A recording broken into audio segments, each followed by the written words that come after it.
Titanic museum in the entire world, and the outside looks like a replica of the Titanic. And since it was raining, it was like extra dramatic and awesome. When we first got in, they gave us these little papers which basically said names of someone who was on the ship, and then at the end you would find out if you lived or died while you were on the Titanic based on what character you were. This is the grand staircase, which was so freaking amazing. I can't imagine what it would have been to be like to be on the Titanic like when it was actually sailing, because this was just so freaking amazing.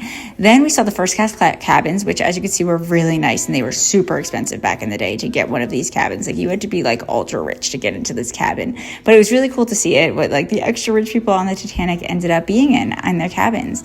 Then they brought us into this room which looked absolutely magical. Like just the vibes in this room were just super surreal and amazing and starry and just beautiful. That being said, you got to feel the water the night of the Titanic, and it was very cold. So this is when we found out if we died or stayed alive, and I survived. I was one of the first class